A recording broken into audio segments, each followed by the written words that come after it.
Hello friends, आज फिर से मेरे वीडियो में आपका स्वागत है। आज हम आपको बताएंगे क्लास 12th का मैथ सब्जेक्ट है एमसीक्यू क्वेश्चन, जो कि इसमें आपको अच्छे अच्छे क्वेश्चन देखने को मिलेंगे और इस तरह से आपको हम मोस्ट इम्पॉर्टेंट सब्जेक्ट क्वेश्चन भी बता चुके हैं। 2 मार्क्स 3 मार्क्स वाला भी बता दिए और 5 मार्क्स वाला भी बता दिए। नहीं देखें तो उसको भी जा करके आप देख लीजिए, ठीक है। तो चलिए स्टार्ट करते हैं। यहाँ पर दोस्तों मेरा मकसद है कि क्वेश्चन आप तक पहुँचाना ज़्यादा से ज़्यादा, और यहाँ पर आपको आंसर बता देंगे और इसका सॉल्यूशन आपको खुद करना पड़ेगा। अगर आप कमेंट करेंगे तो इसका सॉल्यूशन भी हम आप तक ज़रूर पहुंचाने का प्रयास करेंगे। तो चलिए स्टार्ट करते हैं क्वेश्चन नंबर 1 से। दोस्तों वीडियो अच्छा लगे तो लाइक ज़रूर कीजिएगा और कमेंट करके बताइएगा, और अपने दोस्त के पास शेयर भी कर दीजिए ताकि उनको भी ये देखने को मिले। सारा सब्जेक्ट का आपको इंपॉर्टेंट ऑब्जेक्ट क्वेश्चन सब्जेक्टिव सभी बताया जा रहा है। Chemistry, physics, biology, computer science, math हो गया, सभी का आपको बताया जा रहा है। इसलिए आप इस चैनल से ज़रूर बने रहिए और अपने बोर्ड एग्जाम में जिस मार्क्स के लिए आप रिवीजन करें बस उसमें और इंक्रीज कीजिए, ठीक है। चलिए तो हम लोग स्टार्ट करते हैं इन्हीं अच्छी बातों के साथ क्वेश्चन नंबर 1 से। देखिए क्वेश्चन नंबर 1 यहाँ पर जो कह रहा है, क्वेश्चन नंबर 1 इवेल्युएट, इसका आपको वैल्यू बताना है, ठीक है। इसका आपको वैल्यू बताना है और इसका जो आंसर आएगा जब आप इसको सॉल्व कीजिएगा तो 1 आएगा, ठीक है। तो इसका आंसर 1 आएगा। चलिए इसके बाद आगे बढ़ें।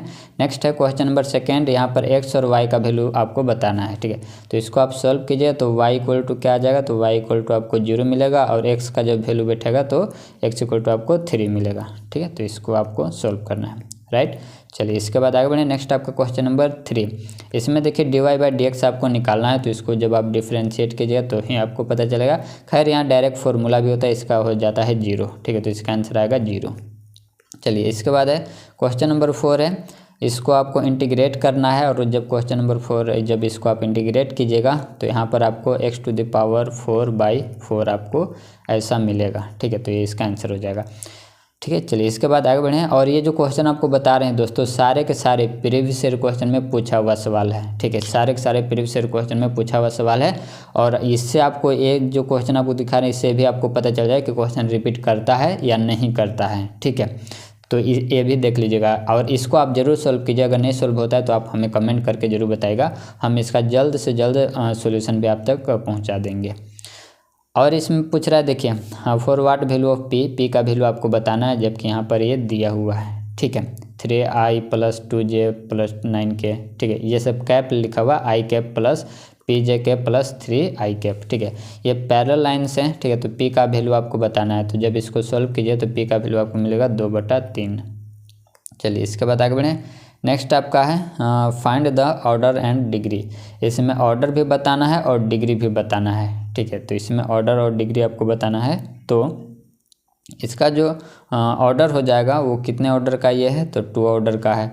डिग्री कितना है, तो डिग्री कितना है, तो 1 है। उसी का डिग्री देखा जाता है जो हाईएस्ट ऑर्डर का हो। तो हाईएस्ट ऑर्डर 2 है तो इसी का डिग्री भी देखा जाता है, ठीक है। चलिए तो डिग्री हो गया 1। इसके बाद आगे बढ़े। नेक्स्ट आपका क्वेश्चन नंबर 7 है find the direction ratio and direction cosine आपको बताना है। डायरेक्शन रेशियो भी बताना है और डायरेक्शन कोसाइन भी आपको बताना है, राइट। तो डायरेक्शन रेशियो इसका आ जाएगा 3, 4 और 5 आ जाएगा और डायरेक्शन जो कोसाइन आएगा वो 3√2 आ जाएगा बाई 10। फिर इसी तरह से जब आप सॉल्व करके निकालिएगा तो आ जाएगा बाकी का भी 4√3/10, ठीक है। √3 नहीं √2, इस तरह से आपको सवाल मिल जाएगा, ठीक है। चलिए इसके बाद आगे बढ़े। नेक्स्ट आपका क्वेश्चन नंबर 8 है, इसमें देखिए फाइंड द वैल्यू, इसका आपको वैल्यू बताना है, ठीक है। तो क्वेश्चन नंबर 8 जब इसको आप सॉल्व कीजिए तो इसका आएगा 1, ठीक है। चलिए इसके बाद आगे बढ़े। नेक्स्ट आपका जो क्वेश्चन है वो आ जाएगा क्वेश्चन नंबर 9। इसमें कंस्ट्रक्ट करना है, ठीक है, 2/3 का, ठीक है। तो इसको आपको कंस्ट्रक्ट करना है एक मैट्रिक्स, ठीक है। तो यहाँ पर आपको वैल्यू रखते जाइए और उस पर जो आएगा वो आंसर हो जाएगा, राइट। चलिए इसके बाद आगे बढ़े। नेक्स्ट आपका क्वेश्चन नंबर 10 है, ये रहा क्वेश्चन नंबर 10। एक्स का आपको वैल्यू बताना है, ठीक है। तो इसको आप ऐसे कंपेयर करके नहीं बता सकते हैं क्योंकि ये डिटर्मिनेंट है, तो इसको आप ऐसे सॉल्व करके और बना सकते हैं, ठीक है। चलिए इसके बाद आगे बढ़े। नेक्स्ट ऐसे इसका जो आंसर आ जाएगा वो आ जाएगा 2 जब सॉल्व करके लाएगा तब। इसके बाद है क्वेश्चन नंबर 11 है, इसमें dy/dx आपको पता करना है, यहाँ पर ये दिया हुआ है, ठीक है। चलिए तो इसको आप सॉल्व कर लीजिएगा। इसके बाद नेक्स्ट आपका क्वेश्चन नंबर 12 है, इसको भी आपको इवेलुएट करना है, क्वेश्चन नंबर 12 को भी, ठीक है। तो इसको भी आप सॉल्व कर लीजिएगा। इसके बाद आगे बढ़े, यहाँ पर आप लेट कर लीजिएगा, राइट। तो लेट करके बनेगा ना, टेन इनवर्स जेड को आप मान लीजिएगा कुछ और, ठीक है, उस पर बन जाएगा ये। इसके बाद है नेक्स्ट आपका क्वेश्चन नंबर 13 है, find a unit vector. Unit vector आपको बताना है, ठीक है। 6i + 8j कैप का आपको यूनिट वेक्टर बताना है, राइट। चलिए तो इसको सॉल्व कर लीजिएगा। पता है ना यूनिट वेक्टर का क्या फॉर्मूला होता है, तो ये सब फॉर्मूला आप जरूर याद रखिए, ठीक है। चलिए इसके बाद आगे बढ़े, नेक्स्ट आपका क्वेश्चन नंबर 14 है, फाइंड द प्रोजेक्शन। प्रोजेक्शन आपको बताना है, लिखा हुआ 2i + j + k on b vector equal to लिखा हुआ i cap + 2j cap + k cap, ठीक है। इसका आपको क्या निकालना, प्रोजेक्शन आपको निकालना है, राइट। चलिए इसके बाद आगे बढ़े, नेक्स्ट आपका क्वेश्चन नंबर है 15। तो देखिए क्वेश्चन नंबर 15 में आपको कह रहा है find the direction ratio and direction cosine आपको बताना है क्वेश्चन नंबर 15 में, राइट।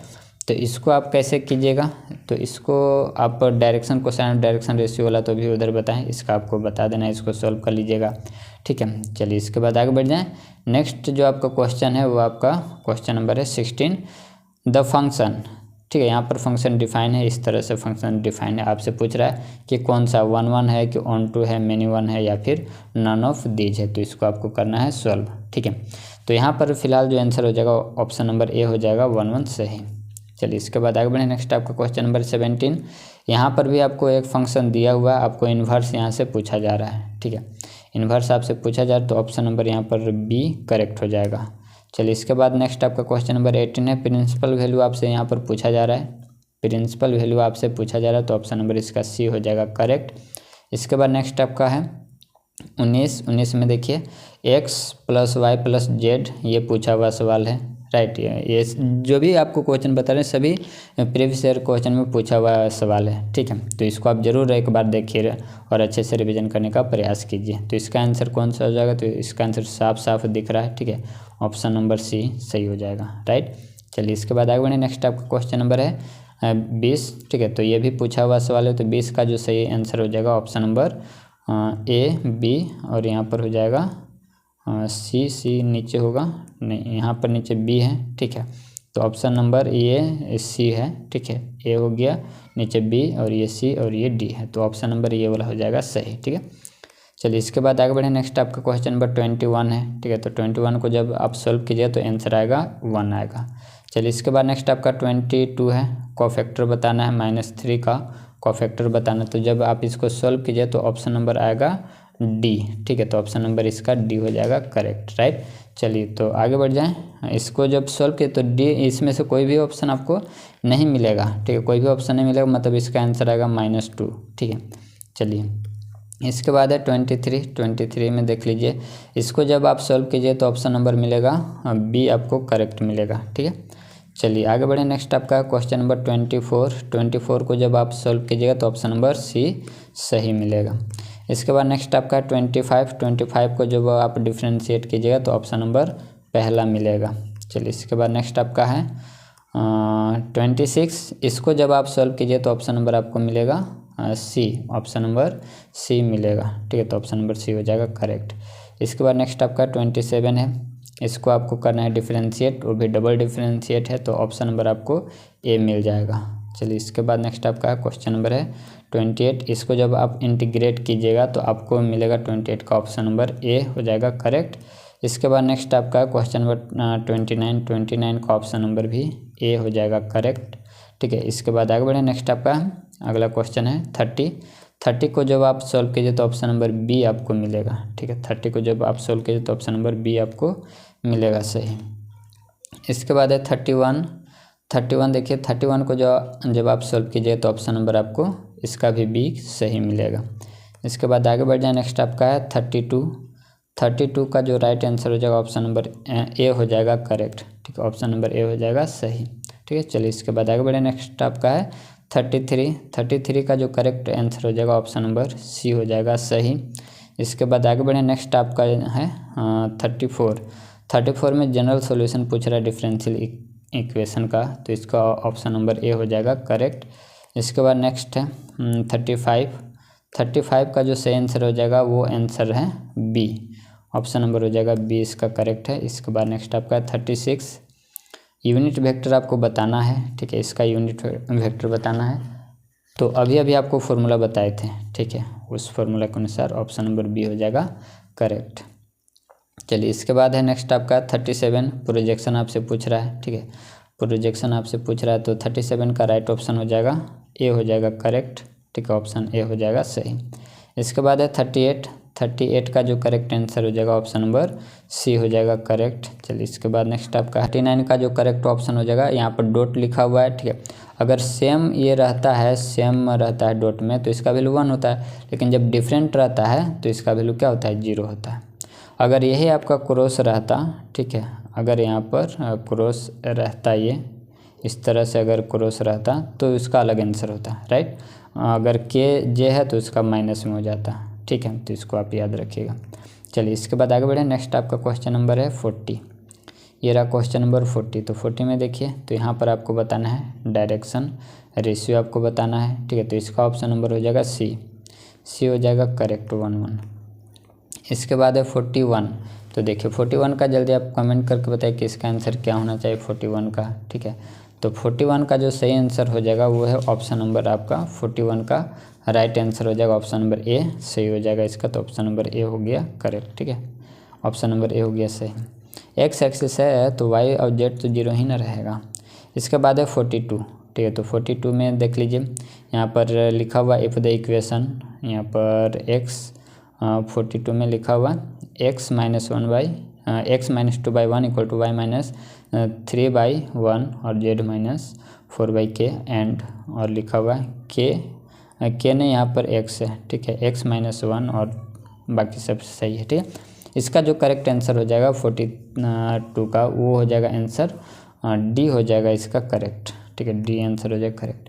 इसके बाद है 43। तो 43 का जो राइट आंसर है ऑप्शन नंबर ए हो जाएगा करेक्ट।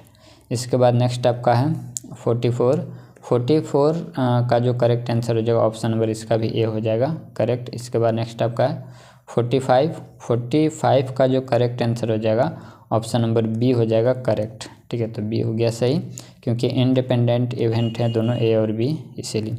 46 का आंसर क्या हो जाएगा, तो 46 का आपको आंसर कमेंट करके बताना कि इसका आंसर क्या होगा, राइट, आप इसको बताइएगा। इसके बाद नेक्स्ट आपका है 47 का यहाँ से इसका आंसर हो जाएगा ऑप्शन नंबर ए हो जाएगा करेक्ट। इन्वर्स निकालना है, इसके बाद प्रिंसिपल वैल्यू आपको बताना है। 48 का ऑप्शन नंबर सी हो जाएगा करेक्ट। इसके बाद है 49 का ऑप्शन नंबर बी हो जाएगा करेक्ट। अगर दोस्तों इस तरह का क्वेश्चन में आपको कहीं प्रॉब्लम होता है तो बिल्कुल आप हमसे कह सकते हैं, हम इस तरह का क्वेश्चन और आपके लिए ढूंढ करके और हम आप तक पहुंचाने का प्रयास करेंगे, ठीक है। 50 का राइट आंसर हो जाएगा सी, ऑप्शन नंबर हो जाएगा सी हो जाएगा करेक्ट, ठीक है। चलिए इसके बाद आगे बढ़ें। नेक्स्ट आपका 51 तो ये फॉर्मूला ही है, ठीक है, तो ऑप्शन हो जाएगा सी इसका भी हो जाएगा करेक्ट, ठीक है। चलिए इसके बाद है 52 का जो सही आंसर हो जाएगा वो है ऑप्शन नंबर ए हो जाएगा करेक्ट। इसके बाद है 53 का जो राइट आंसर हो जाएगा वो आपको कमेंट करके बताना कि इसमें से कौन सा आंसर इसका आएगा। इसके बाद अगला है 54 का जो आंसर हो जाएगा ऑप्शन नंबर सी हो जाएगा करेक्ट जब इसको क्रॉस मल्टीप्लाई करेंगे तो। चलिए इसके बाद 55 का ऑप्शन नंबर बी आपको मिल जाएगा सही। इसके बाद नेक्स्ट आपका है 56 का ऑप्शन नंबर ए हो जाएगा करेक्ट, ठीक है, ऑप्शन नंबर ए हो जाएगा करेक्ट। इसके बाद नेक्स्ट आपका है 57 का राइट आंसर हो जाएगा ऑप्शन नंबर बी हो जाएगा करेक्ट। इसके बाद नेक्स्ट आपका है 58 का करेक्ट आंसर हो जाएगा इसका हो जाएगा डी। इसमें से कोई ऑप्शन नहीं है, इसको जब आप सॉल्व कीजिएगा तो माइनस कोड थीटा आएगा इस तरह से, ठीक है। चलिए इसके बाद नेक्स्ट आपका 59, ठीक है, तो इसको आपको सॉल्व करके बताना है कि इसका आंसर क्या होगा क्योंकि ये पूछा हुआ सवाल है, राइट। इसमें से देख लीजिए कि कौन सा ऑप्शन आ रहा है। इसके बाद नेक्स्ट आपका है 60 का जो करेक्ट आंसर हो जाएगा वो तो आपको सिलेबस में ही नहीं है क्योंकि स्लोप ऑफ कर्व इस बार कट किया हुआ इसमें नहीं है, तो इसलिए 60 हो गया। फिर आपका 61 हो गया, ये भी स्लोप ऑफ द नॉर्मल, ठीक है, ये भी कैंसिल किया हुआ, ये तो नहीं है, ठीक है, फिर भी आप सॉल्व कर सकते हैं क्वेश्चन, ठीक है, दोनों को सॉल्व कीजिएगा 60 को और 61 को। चलिए इसके बाद नेक्स्ट आपका है 62 का ऑप्शन नंबर ए हो जाएगा करेक्ट। इसके बाद है 63, इसका ऑप्शन नंबर हो जाएगा बी करेक्ट हो जाएगा। इसके बाद नेक्स्ट आपका है 63 का बता दें। इसके बाद है इसका ये जो 63 है इसको भी आंसर आप कमेंट कीजिएगा, ठीक है। इसका भी आंसर क्या होगा सही वो आप बताइएगा।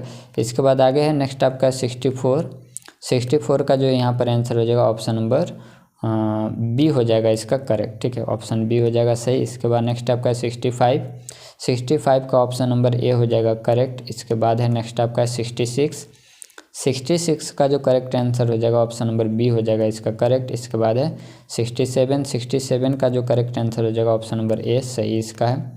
इसके बाद नेक्स्ट आपका 68 का ऑप्शन नंबर सी हो जाएगा करेक्ट। इसके बाद है 69 का ऑप्शन नंबर इसका तो नॉन ऑफ दीज है, ठीक है। इसका ऑप्शन तो नॉन ऑफ दीज है, इसको आप सॉल्व कीजिएगा। और ये क्वेश्चन भी गलत है, ठीक है। ये क्वेश्चन भी गलत, क्वेश्चन ऐसे होना चाहिए, ठीक है। इस तरह से अगर क्वेश्चन रहता यहाँ पर साइन स्क्वायर एक्स रहता, ठीक है। इस तरह से इसका आंसर रहता, क्वेश्चन रहता तो π/2 होता है इसका आंसर, लेकिन यहाँ पर हमें क्वेश्चन ही गलत लग रहा है, ठीक है। चलिए इसके बाद नेक्स्ट आपका है 70 में देख लीजिए, ठीक है। तो 70 का करेक्ट आंसर हो जाएगा सी ऑप्शन हो जाएगा सही। इसके बाद है नेक्स्ट आपका है 71। इसमें आपको इंटीग्रेटिंग फैक्टर आपको बताना है, जिसको शॉर्ट में IF भी लिखते हैं, ठीक है। तो 71 का ऑप्शन नंबर यहाँ पर डी हो जाएगा करेक्ट, इसमें से कोई भी वैसा नहीं है, ठीक है। चलिए इसके बाद नेक्स्ट आपका है 72 में देख लीजिए, इसका ऑप्शन आपको मिलेगा ऑप्शन नंबर ए आपको मिलेगा, ठीक है। चलिए इसके बाद x और y का वैल्यू आपको बताना है, राइट। चलिए तो ये हो गया। इसके बाद आगे बढ़े, नेक्स्ट आपका है 73, ठीक है। पोजीशन वेक्टर आपको बताना है, ठीक है। तो इसका ऑप्शन हो जाएगा ए हो जाएगा करेक्ट। इसके बाद नेक्स्ट आपका 74 में आपको बताना है स्केलर डॉट प्रोडक्ट आपको बताना है, ठीक है। तो यहाँ पर जो हो जाएगा 74 का वो हो जाएगा ऑप्शन नंबर बी हो जाएगा करेक्ट, ठीक है। तो ऑप्शन नंबर बी हो जाएगा सही। यहाँ पर प्लस छिपा हुआ दोस्तों, इसको आप मेंशन कर लीजिएगा, ठीक है। चलिए इसके बाद आगे बढ़े, नेक्स्ट आपका क्वेश्चन नंबर है 75। हाँ देखिए I×J आ गया, ठीक है। तो 75 का जो करेक्ट आंसर हो जाएगा ऑप्शन नंबर बी, जो कि अभी उधर आपको हम बताए थे, ठीक है। चलिए इसके बाद नेक्स्ट आपका 76। तो देखिए 76 का जो करेक्ट आंसर हो जाएगा ऑप्शन नंबर, बाकी का 2 नीचे है, तो ऑप्शन नंबर बी यहाँ पर हो जाएगा सही, ठीक है। चलिए इसके बाद नेक्स्ट आपका है 77 का जो करेक्ट आंसर हो जाएगा ऑप्शन नंबर सी हो जाएगा करेक्ट, ठीक है। इसको आप जीरो नहीं कीजिएगा, वेक्टर जीरो नहीं होता। I×J ये रहे तो ये हो जाता है 0, और I× और I× ये रहे तो इसका 1 होता है, लेकिन ये वेक्टर है, ठीक है। वेक्टर है तो इसीलिए इसका हो जाता है स्क्वायर, राइट। चलिए इसके बाद आगे बढ़े, नेक्स्ट आपका क्वेश्चन नंबर है 78 में यहाँ पर 78 में जो है वो जेड एक्सिस का है, तो यहाँ पर इसका जो आंसर हो जाएगा वो डी हो जाएगा सही, ठीक है। 76 में शायद एक सवाल ऐसा था, ऊपर ध्यान नहीं दिया, शायद वहाँ पर वेक्टर लिखा हुआ था इस तरह से, ठीक है। वेक्टर लिखा हुआ था तो वेक्टर ने वहाँ पर कैप होना चाहिए था, राइट। वहाँ पर कैप होगा, वेक्टर नहीं। ऊपर में सवाल था, कौन सा नंबर था हमें तो याद नहीं है। इसके बाद है नेक्स्ट आपका 79 है। 79 में इक्वेशन पूछ रहा है आपसे, ठीक है। तो इसमें से कौन सा इक्वेशन होगा, यहाँ पर पॉइंट दिए हुए हैं, तो इसका आंसर हो जाएगा डी, इसमें से कोई ऐसा नहीं है, ठीक है। चलिए इसके बाद नेक्स्ट आपका क्वेश्चन नंबर है 80, ठीक है। तो 80 का जो करेक्ट आंसर हो जाएगा ऑप्शन नंबर ए हो जाएगा सही, ठीक है।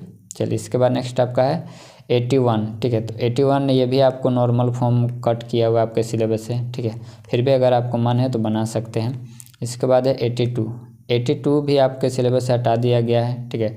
ये आपसे परपेंडिकुलर डिस्टेंस प्लेन के बारे में पूछ रहा है, ठीक है। तो आप निकाल सकते हैं, नहीं तो छोड़ भी सकते हैं। इसके बाद 83 है, मोस्ट इम्पॉर्टेंट है, ऑप्शन नंबर इसका बी हो जाएगा करेक्ट। और लास्ट क्वेश्चन है 84, इसका ऑप्शन नंबर हो जाएगा डी हो जाएगा करेक्ट, ठीक है। तो इसको आपको कमेंट करके बताना कि इसका आंसर क्या आएगा, ठीक है। वीडियो अच्छा लगा दोस्तों तो लाइक ज़रूर कीजिएगा और कमेंट करके बताइएगा, और चैनल सब्सक्राइब जरूर करें, क्योंकि यहाँ पर आपको NDA का भी क्वेश्चन बताया जाएगा, CDS का भी, सब का भी प्रीवियस ईयर क्वेश्चन पेपर और सोल्यूशन भी बताया जाता है, ठीक है। तो मिलते हैं हम लोग नेक्स्ट वीडियो में।